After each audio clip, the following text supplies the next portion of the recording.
Hello, Sandshark fans. My name is Mitchell Meagle, the Sports Information Director, and this is another episode of Sandshark Bites. We're here with head coach Jay Harris. How are you, Jay? I'm well, thank you. So, a tough, unfortunate loss on Wednesday. Went to overtime with the number 4 team in the country, Southeastern. They just came off a big win, beat the number 1 team, Kaiser, reigning NAIA champions. There's a lot of positives to take away. I know we can sit back and look at the box score or the video and say there was chances to put them away. It's hard to look like that, but there are a lot of positives. What did you see from the sideline? Well, the box score might show some shots, but most of their shots were from 25, 30 yards out. So our game plan, it worked. We done great. Listen, we were phenomenal, apart from being clinical in the matter when it counted most in front of the goal. But there wasn't a square inch of that field that we didn't impose our will and compete with them, and not just compete, but with a better team. So you have to take the positives, but it's not. I don't look at it unfortunate. And listen, we lost. We didn't do enough to win that game. In those moments, we showed we can compete, and we were better than them on the day. Ultimately, we fell a little short. But yes, the positives to take out of the game are immense. So one of the game plan techniques that you had was to put 5 people in the back, and Dina was that 5th person. You saw that? It was the 5th person in that back, and it played dividends. But I don't want to say surprising, but at the same time, putting 5 back there, it takes a little bit from your offense and that midfield and roll. But yet you still had those chances. Can you talk about your idea and that style of play, especially for the first time this year? I'm not going to say a ton about it because we're gonna develop and be better at it than we were on Wednesday. Obviously going 5 in the back, it was new this year, but it's something that I'd been thinking about all summer with the group of players that we had. Playing 5, whether it be a 3-5-2 or 5-3-2, however you want to do it, it can take some time. You want to develop certain things within a team because it's different. It's not what most players are used to. So I thought about it, and I went over and over, trying to figure out how we would do it.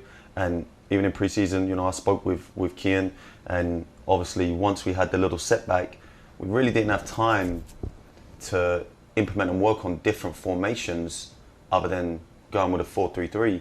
So this gave us sort of an opportunity. We didn't work on it too much, but it gave us an opportunity to try it and do something different. And it worked perfectly. The players picked up exactly what we asked them to do, from a couple of training sessions, and they executed it to the T. So, there's things that we've done. Obviously, it's quite easy if someone watches the game film, they can see, we had 5 in the back and kind of what we was doing with, going through the middle.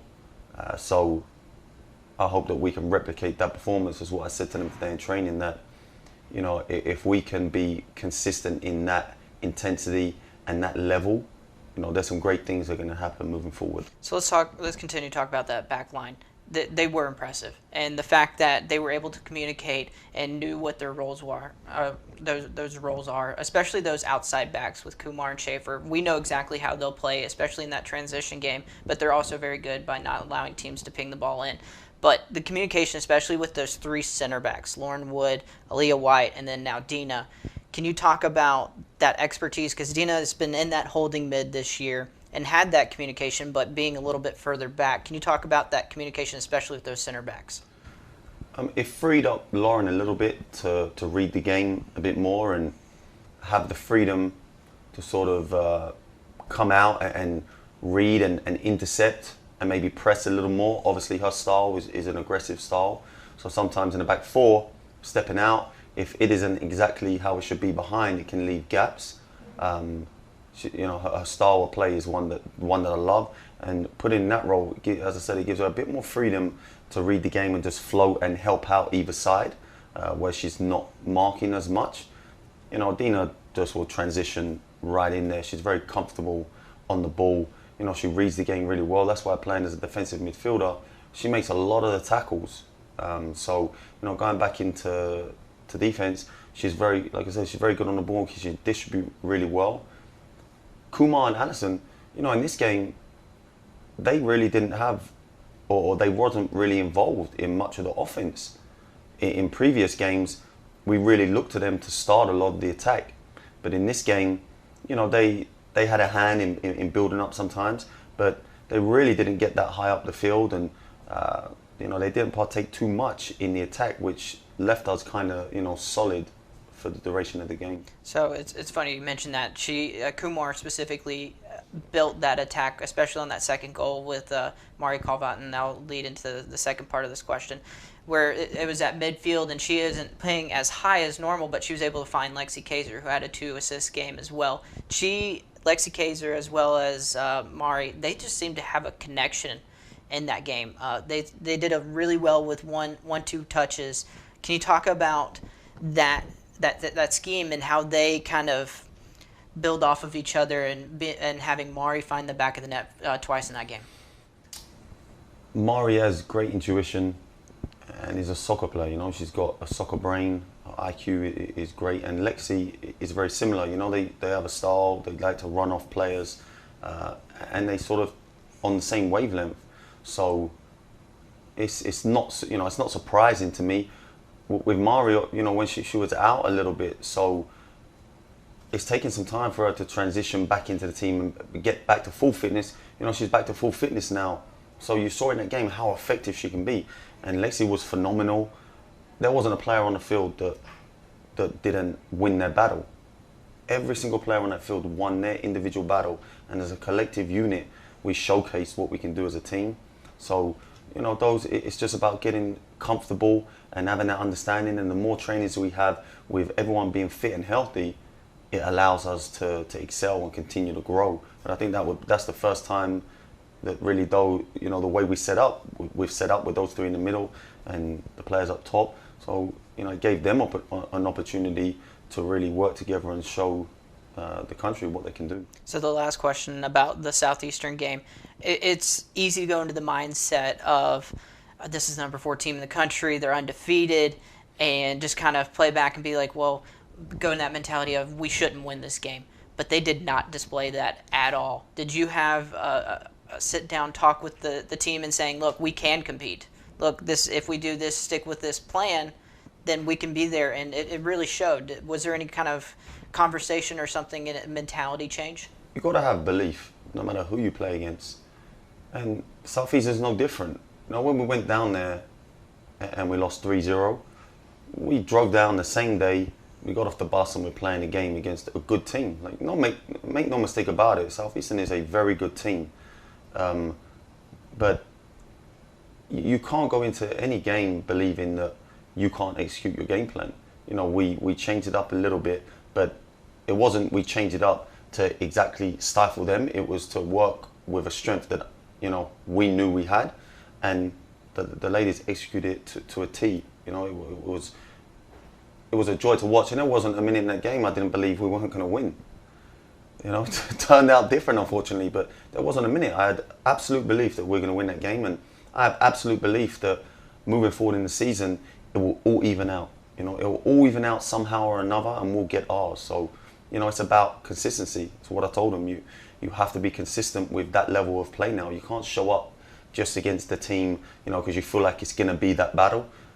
Any team you play, no matter what level, no matter what record, everyone wants to win. You have to come with that same intensity, impose your will, play to your best, and great things are in store for us. So let's transition into Weber, which is Monday down at Babson Park.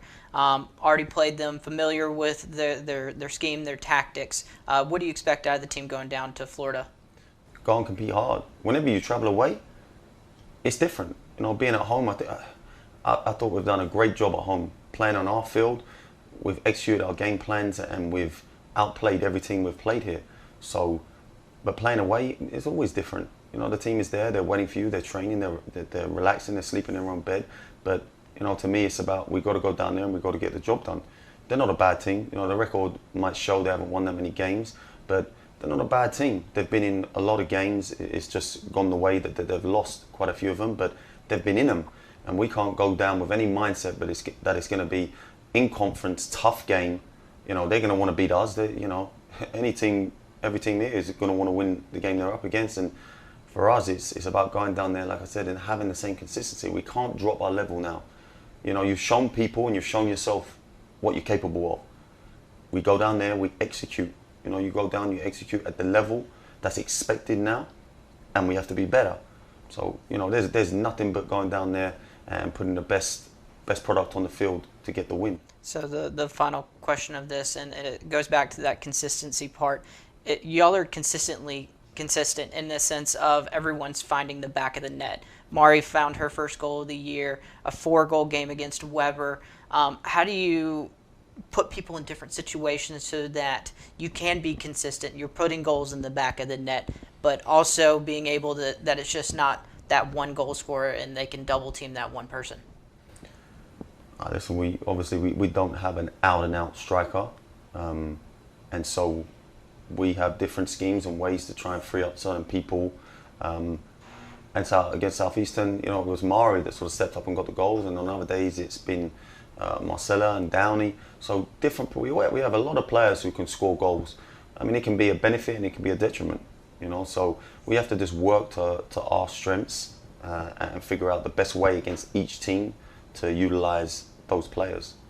Awesome. We appreciate the time and getting us a little bit more insight. The game will be on Monday down at Babson Park against Weber International. A familiar foe, won 4-0 earlier this year. So we're excited to see the Sand Sharks take on the Warriors. That is Monday at 2:30 p.m. kickoff. As always, fins up.